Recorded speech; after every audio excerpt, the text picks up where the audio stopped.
On today's video, I thought I'd show you guys how I like to set up a tip-up for multi-species fishing. Maybe you find yourself out on a lake where it's possible you're going to run into pike, walleye, and crappie. This is kind of a setup that sort of can cover all of those.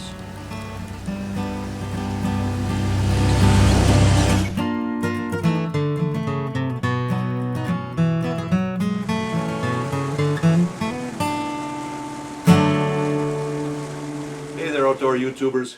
Well, like I said earlier, today's video is about setting up a tip-up for multi-species. Now, sometimes we might be out for pike and we're going to be using big, huge minnows, quick strike rigs, maybe even wire leader, all right? And then, of course, if we're out for walleyes, we're going to downsize that. Smaller minnows, smaller hooks, maybe just one single treble hook, maybe even just one single hook. And then, of course, if we're looking to get a few crappies, we're even maybe going to go even a little smaller than that. But a lot of times, we find ourselves out on the lake, and we're just hoping to catch anything that bites. It might be walleyes, it might be pike, it might be crappies. So I'm going to show you guys how I rig my tip-ups to kind of cover all those bases. Okay, first things first, we're going to put some line on this tip-up.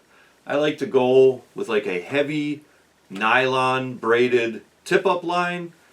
There's a few different manufacturers of it. I like to go with at least 25-pound test.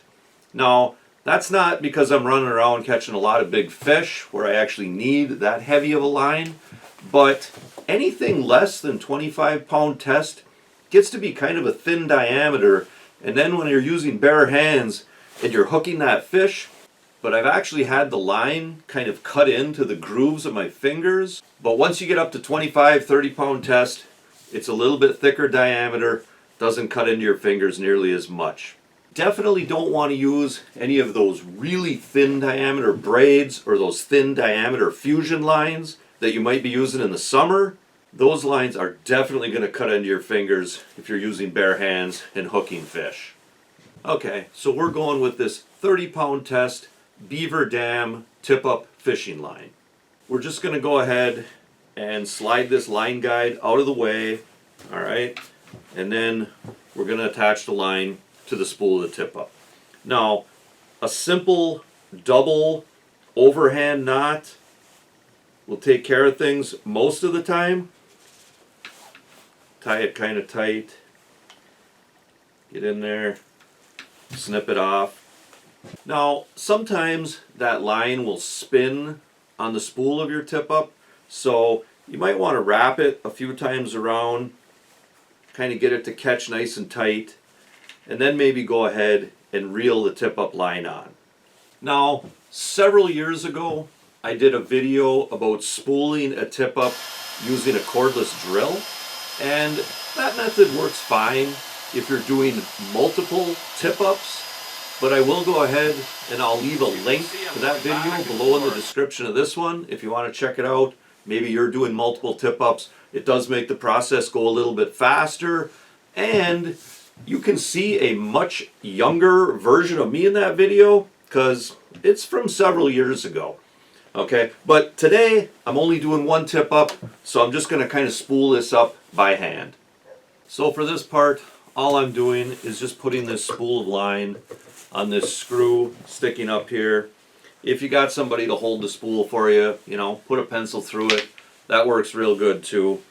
And all I want to do is just kind of reel this line onto the tip-up spool. And I want to distribute it pretty even, you know, back and forth, just like your baitcaster reels. I don't want the line to bunch up high in any one spot. So I'm holding a little tension on it with my fingers and just kind of bringing it back and forth. Okay, we got the spool filled up pretty good. You don't want to fill it up like all the way to the edges of the spool because sometimes the line will kind of come off in a coil. So we want to leave a little bit of a lip there just to kind of keep everything in place. So we'll go ahead and we'll cut this off. Now, I know at this point, a lot of you guys would be like, okay, now you got to run the line through the line guide that hangs down around the spool. All right, you got to do that before you start rigging it up. Otherwise, you won't be able to maybe shove the treble hook through that line guide for when you go out fishing. All right, but here's one of those spots where maybe I do things a little bit differently. These heavy wire line guides on these tip-ups, I like to kind of just open them up so I can put the line on it and just kind of take the line out of it. Even with the tip-ups that I have, where the line guide is like one solid piece, I'll get like a cutting wheel and I'll cut a little slit in it so I can put the line in and take the line out of that line guide. To me, it makes life a lot easier, and I'll explain a little more as we go along. So anyways, so for right now, I'm just going to take these pliers, open up that line guide just a little bit. That way I can put the line right into that line guide, or I can take it out, slide it out of the way, no problem. Now, one thing that I like to do when I'm rigging up a tip-up, I like to add a little spinner clevis onto the main tip-up line. That way I can add a spinner to the setup if I want to. Now, it doesn't really act the same as a spinner does when you're summer fishing, right, with a crawler harness or like a French spinner that you're casting around. It's not going to sit there and spin, but it is going to kind of be hanging there, and if you're using live minnows, it might kind of clank a little bit. I'm going to set it up kind of close to the sinker, so it might be kind of clanking on the sinker a little bit as the minnow's trying to swim around. Or even if that spinner just sits down there and just slowly moves as the minnow's swimming around, you know, I think that does help attract fish. You know, if you think about guys that are pike spearing, certainly with their decoys, but a lot of them will drop down just like that red and white ball that just slowly sits down there and spins. And I think sometimes it's just a curiosity factor for the fish. And certainly if you've got a real active minnow down there, you know, that spinner could be fluttering a little bit, clanging against the sinker. I think it does kind of have to help. And I like to use those spinner clevises where you can just kind of pop the spinner off. If you don't want to use it, put it back on if you do. So I'm going to add that spinner clevis, a spinner, then I'm going to add a bead, and then I'm going to put a sinker there. And I really like to use egg style slip sinkers on my tip-ups. If you think about it, guys, you got your tip-up up on the ice, the line comes down, sinker, maybe some leader material, and your minnow's down here. Fish comes along, grabs that minnow, boonk, tip-up goes off, fish goes swimming off. Okay, we'd probably rather not have that fish dragging a lot of weight behind it, feeling that weight, and maybe spitting out the minnow. So I think the slip sinker helps for that. Right now, I do realize the slip sinker is probably going to go right down to the bottom, and the fish is going to go off. So it is kind of a 90-degree angle the fish is pulling, and maybe sometimes the sinker goes with it. But a slip sinker must have at least some less resistance to it than a firmly attached sinker. So I like to go with the egg-shaped slip sinkers. Then I'm going to add a swivel, and then it'll go into my leader material. Okay, so what are we going to go with as far as our leader line goes? Well, like I said, this is kind of a multi-species setup, so everything's going to be a little bit of a compromise one way or the other. Okay, I don't want to go with wire, right? I mean, that might be reasonable for pike fishing, but maybe not so much for crappies and walleyes. So I am going to go with a fluorocarbon leader, right? Pretty stealthy stuff, difficult for fish to see it in the water, but because I might run into a pike, I am going to go with 20-pound test. Now, I know that's maybe not ideal for crappie or even light biting walleyes, but like I said, this is going to kind of be a compromise to cover a few different species. The fluorocarbon's pretty stealthy, and if we run into a little bit bigger pike, the 20-pound test might keep us from getting bit off.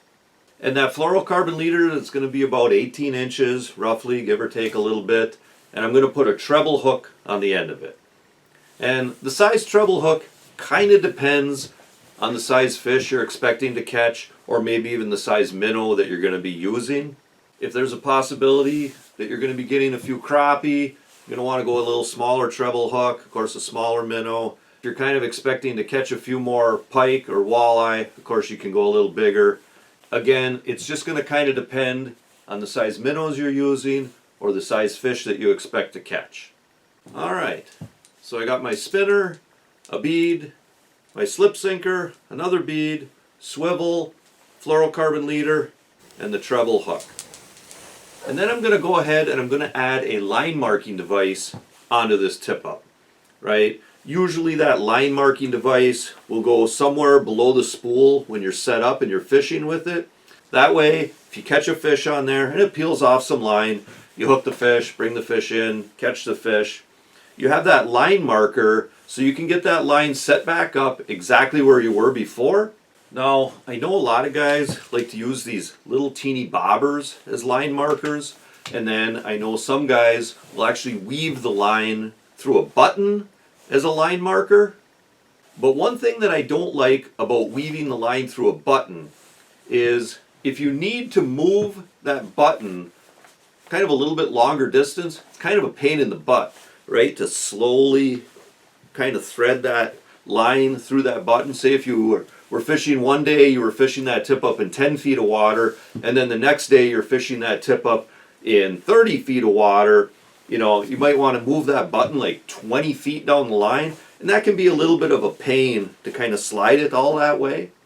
And then one of the things that I don't like about the small little bobbers, if you just hook one side of the bobber onto the line, it really doesn't hold its place very good. I found that you get a fish on, kind of takes off, you're pulling that fish back, and that bobber is coming up kind of on the edge of the ice if that fish takes off at an angle. And I know a lot of times you'll be pulling that fish up and that bobber is just sliding down the line as it's kind of catching the edge of your hole. So it kind of defeats the purpose because you kind of lost your spot anyways. Or if you go ahead and you hook both sides of the bobber up to your line, it'll hold pretty strong on the line. But one thing that I've noticed when you hook that bobber on both sides, okay, and then you go to kind of hook a fish, if there's a pretty good tug by that fish, it straightens the line out, and then it just kind of bends those little hooks that stick out of the bobber, and then it goes loose, and now it's not really holding its place even with both sides hooked up. So what I like to use for a line marker when I'm tip-up fishing, I like to cut off the end, this spring end of these bobbers. You can just pull the tension off the spring and clip it onto the line or unclip it. You can pull the tension off the spring and run the line through it pretty easy. But then when you let go of that tension, it really holds its place pretty darn good. Okay, back to that line guide that I kind of opened up so I can put the line in and out of it real easy.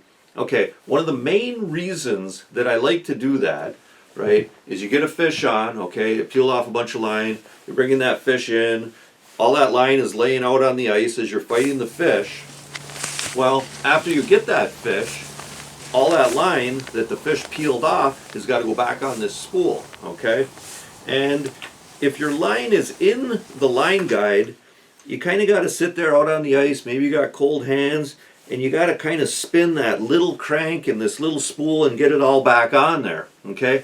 Well, I actually like to be able to take the line out of that line guide, slide the line guide out of the way, all right, and then just kind of hold the spool steady with one hand, and then I just like to spin that line back on the spool like this, okay?